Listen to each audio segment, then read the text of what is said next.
regalar. Religion io to presa lì islamico, ovvero presa lì islamico. Allora, lo che sta magari anche o tipo da ti voglio che chiamamo. Telefono, o forse è quello sediato, saya akan ko double as ko dingira jadi benar modal sa ini dari modal di keru ini modal tu okay nawalane alhamdulillah ba jamtu amin amin ya Allah amin amin ya Allah ngare be hewtiga fi bangal fi wallite golen tan fi telema do ande be nabuno do rawani be fetude be kulaya be ngal non be ariga fi ndar gon no be dalina be suudi ngare ko dum addi be kayna ande dum be nabuno karam ko bambi ko kona akri be nyawdi be dalande be lega tan wala donc be ga donc be fi ke ni hollo gollo parce que wata nangude golle be mbaawo hollugol hooreɓe ɗum ko diina e ko dawla donc haray ko argol hollan ɗum no haray ko jangde faandi fi diddugol ngol fi no muran noon inchallah haray teddugal e weltani allahu subhanahu wa taala fuurɗoɓe on ɗe golle eɗen tori kanko allahu kanko allah ko tabinɗi golle ɗe ɓe jokkinen ka ɓerɗeji maɓɓe ko wuuraɓe ko nafataɓe aduna e lahira o dannaɓe ɓe woopode kala ko ɓe woni sakkade ko fo yo Allah waɗa ko ɓe sakkori fi Allahu e nelala yo Allah waɗan ɓe coggu aljanna yo Allah waɗan ɓe ɓantugol hoore maɓɓe ɓanta zuriyaji maɓɓe ɗin ɓanta leydi lagina nin fof ɓanta kala leydi ka julɗo woni alhorma karma ko alpha barke amam soɗi mawɗo barke seeren ɓe fof tajaloɓe aliya e mum ɓe Allah marab salli ala muhammad salli alay ko en goto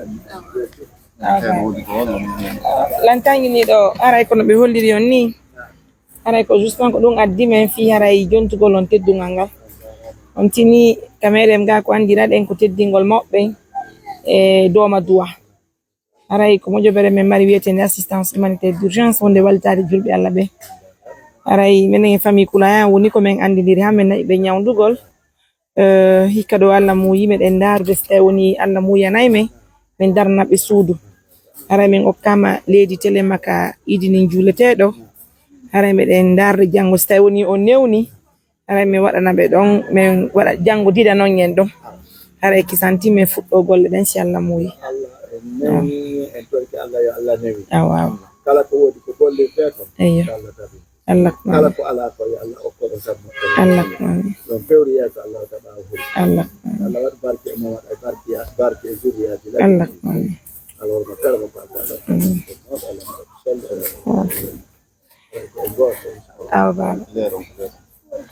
jonare mi anda kono so waɗana en ɗo lerɓe haray kono mi won tawde hollon min ler mo mi wata arde minen e massomɓe ɓe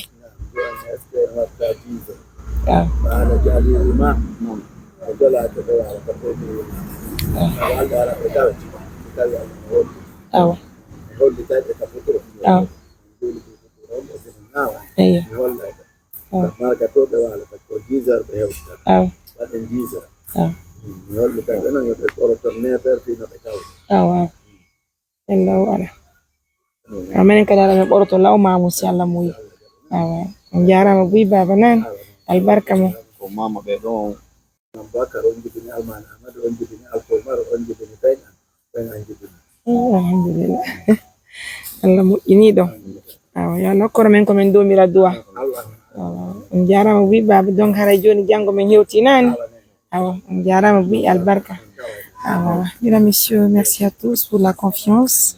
Alaykoum salam. Donc, nous sommes à Timbo. Nous sommes venus dire bonjour à nos papas et justement aussi faire part à la cérémonie de demain. En tout cas,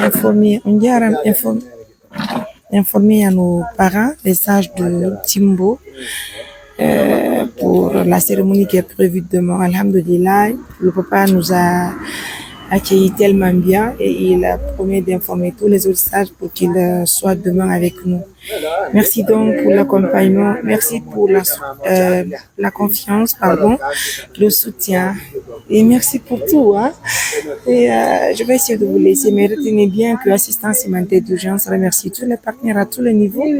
Donc demain, Inch'Allah, c'est notre projet qui débute, notamment la construction de la maison de Koulaya 3 salon, un petit magasin. On ne va pas oublier aussi la véranda, une cuisine externe et une toilette externe. C'est important. C'est un grand projet, mais on dit alhamdoulilah. En tout cas, merci à tout le monde. Hein. Aujourd'hui, nous n'avons pas eu la chance d'aller au chantier parce que la nature elle est très mousse. Sinon, nous avons beaucoup de nouvelles à donner. Mais néanmoins, on tient bon temps.